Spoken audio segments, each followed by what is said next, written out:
Hey, what's up everyone? In this video we're going to talk about what you can buy and sell for profit. So I'm going to go over the top 6 niches and what that means, where you can buy stuff, where you can resell it, and also cover the 6 macro factors that really impact which niche might be the one for you. So this is going to be the top 6 resale niches explained. So let's get started. So reselling is everywhere, from your phone to your shoes, and beyond that. Most likely the majority of the items around you are resold. They have passed many hands before they got to you. So let's be real. The things that matter to you is what can you resell to make money. So questions you need to think about include, what can I buy and sell that will realistically make me cash or make me money on a consistent basis as a new reseller. So thinking about that, here are the top 6 things that I've put together, the top 6 niches based on some research, some Google Trends, and kind of what people are currently doing around the internet. So here they are. So cars and car parts is a huge market. Real estate, whether that be land or property. Shoes and clothing, Supreme, Yeezy, all that stuff is huge. Furniture, actually kind of unique, but still very big. Watches is huge, and also tickets for any kind of events, sports, concerts, you name it. Those are the top 6 niches currently, and I'm gonna kind of dive deeper into those niches. So when you're looking at a niche, what is important for you to consider? So which niche is for you?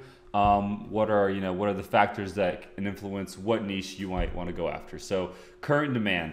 Are there people out there willing to pay more for this item, and do they have the ability to reach them? So can somebody who wants a certain item, whether it be a car or whatever, find you, and can they get to you and buy this item? So current demand. Capital intensity. How much does it actually cost to buy something? Can you ever even afford to buy it in the first place? Turnaround time. That means how long do you have to hold this thing before it sells? You don't want to buy a watch or a house or a car and hold it for 10 years before you resell it.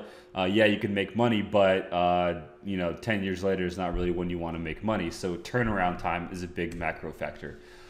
Moving on is inventory holding cost. How much does it cost for you to hold inventory? So for example, furniture, if you're gonna need to have like a whole room dedicated to holding a bunch of couches, how much does that really cost you? Or if you're gonna get storage, how much is it gonna cost for you to hold onto these items over a long period of time? Next, we have regulations. Are there laws and rules that I need to know about that can restrict how I can buy and sell houses or items? For example, for cars, I think you can only resell like 3 to 4 cars a year before you need a dealer license. And similarly for houses, do I need a real estate license to be able to do this? So those things are important to know. And then lastly, we have access price. Can you buy this item at a discounted price, or is somebody already reselling it at an inflated price? So has the house you're looking to buy already been fixed up and being resold at market value, or are you getting a deal where you can actually buy something at a discount and sell it for a higher price and make a margin there? So those are the 6 macro factors, and I'll kind of break down how each of those factors impacts the different niches that I mentioned earlier. So evaluating the macro factors. So for starters, both cars and real estate are fairly capital intensive, meaning that they will cost a lot upfront to buy, hold, fix, and resell. That means you can make a lot of money in this niche, but that is definitely not a starter friendly niche since it's so expensive. You may not have the capital needed to actually, buy the house, buy the car, and fix them and resell them and even hold them for, 1, 2, 3, 4, 5 months, however long it ends up taking. So that's the macro factor that really limits out cars and real estate, is the capital intensity of this niche.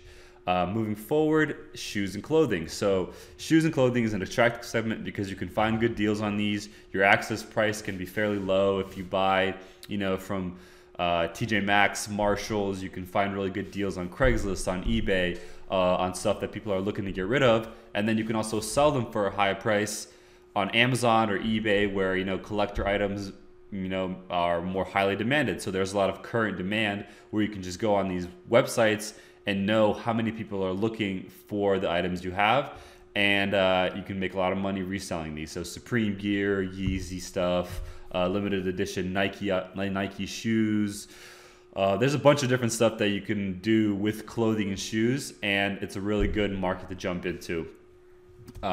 Moving on from there is furniture resale.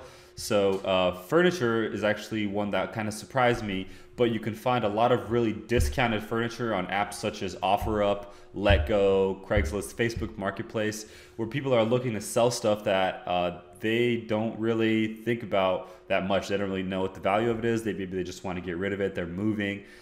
These pieces can be purchased and then resold again on eBay or on the same marketplaces. So you can just buy them, take some nicer pictures, clean them off, repaint them, refinish them, and then wait for that right buyer who's willing to pay, $500 more, $200 more, and then sell the item, and then you make your profit. So it's simple as that. For example, I bought a whole set of infinity wheels from a grandma who just wanted to get rid of them for $200 for 4 wheels, and they actually ended up selling each of the 4 wheels for 200 piece each. So I made $600 within like a week and a half, 2 weeks, by just buying them and reselling them to a different buyer. So finding the right buyer is a huge critical component of that. I guess one downside of furniture is that it is expensive certain times. So depending on what you buy, sometimes it can be pretty expensive if you don't have the cash to buy it up front or hold it. It still may be difficult for newer resellers, especially if you don't have anywhere to like put it. One really nice niche that a lot of people are into is watches. It's a little complicated. People are very picky about what watches they like and don't like. It can get a little complicated. So there are a million different kinds of watches, and the thing about watches is that everybody values them differently. Some people may not want to pay $100 for a watch. Some people might be like, oh my god, I have to have that watch, I'll pay you $1,000 for it. So the brand, the limited edition, the year, a lot of different factors come into play, but you can learn a lot more about this niche online if you just research how to resell watches. There's some pretty good courses and tutorials on how to resell watches, but one key factor to keep in mind is refinishing them, getting a polisher and cleaning them off really nicely, maybe taking them to a watch store and having the band fixed, or just having it kind of detailed, and take some nice photos. You'd be surprised how far some nice photos can go. So finding the right buyer and then getting it to them, that's the biggest thing about reselling watches, and that's how you can make the most money. Lastly, we have ticket resale, and of course that's our #1 pick since we're ticketflipping.com. We'll consider all 6 factors that affect ticket resale and kind of how it plays into it, and why we believe that the macro factors are really swayed towards the seller when it comes to ticket resale. So it's a really good place for people looking to make money to jump into. So when it comes to capital intensity, tickets are fairly cheap when you compare them to other resale options. They can range anywhere from $30 to $500 plus per ticket. The benefit is that you can go at whatever price range you can currently afford. So, you can just go ahead and buy the cheaper end tickets and resell the $30 tickets for, 50, 60, $100, or you can buy the $500 tickets and resell them for, $1,000 plus. So it's really up to you. And the capital intensity doesn't really limit new resellers or new brokers. Turnaround time for tickets, that means like how fast can you actually buy and sell these tickets? Is it going to take forever for you to actually make your money back? Well, the turnaround is fairly short. You can even buy on the pre-sale and sell on the on-sale, which means that could be just a couple days where you buy them cheaper on the pre-sale and sell them just literally like one day ahead or a couple hours ahead. Or you can buy general admission tickets, which might not sell until a week prior to the actual concert. In that case, you might have to hold that ticket and kind of just sit on that money for about a month.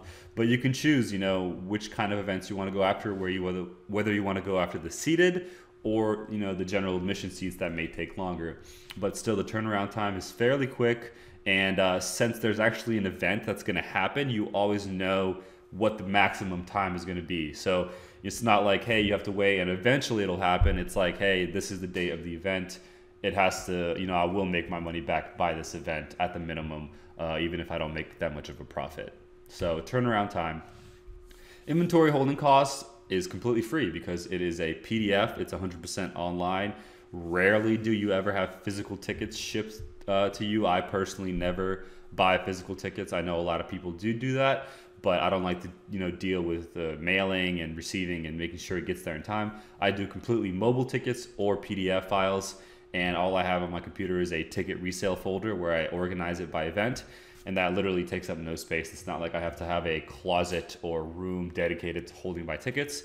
It's literally just all on my laptop, and if you need more space, you can buy, a pretty cheap terabyte from Amazon. So really cheap inventory holding costs. Once again, a macro factor swayed towards the favor of the seller. So really a lot of benefits towards selling. The last two macro factors to consider is regulations. Similar to clothing and furniture, ticket resale is largely unregulated. You can buy and resell tickets as you want. Sometimes it may be transfer delayed, which means you can't actually transfer the ticket until a few days before the event, but it doesn't mean you can't sell them. So StubHub takes a percentage of your sale, but that's mainly the main, regulatory factor of it. And lastly is the access price. Can you buy actually discounted tickets that you can then upsell for more? So yes, you can buy on pre-sale when they first go on sale.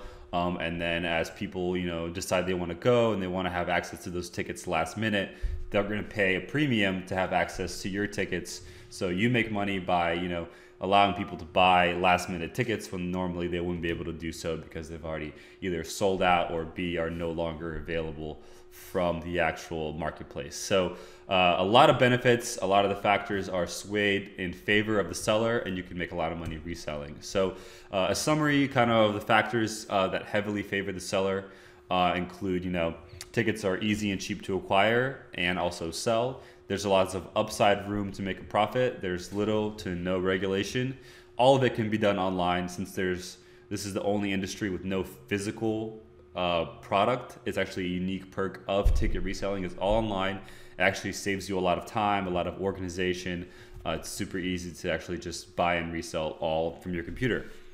It's a growing industry, so that's really good. Americans are buying 8.5% more tickets every year, which is huge since this is already going to be it's already a $10 billion industry, and it's going to be $12 billion industry within like the next 2.5 years. So a lot of money going into the live entertainment industry as more and more people want to see their artists, and it's just a growing space. So it's also very simple to get started. All you have to do is make an account for Ticketmaster and StubHub, and kind of find out what events are hot in your area right now or around the country. Even you can focus on stuff that you're already familiar with, whether it be sports or whether it be concerts. You can kind of choose based on what you already know, like, hey, what's the last thing that I went to that I know sold out?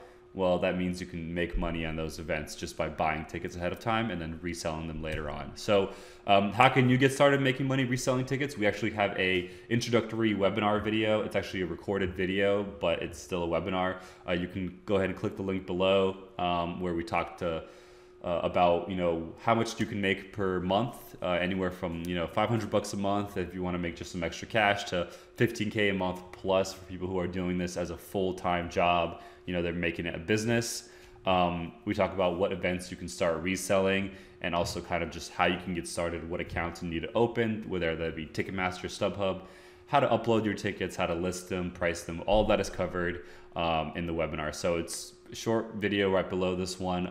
It's a great place to get started if you like the ticket resale niche and you want to start making money online. So thanks for watching this video, guys. Click the link below to get started, and have a good one.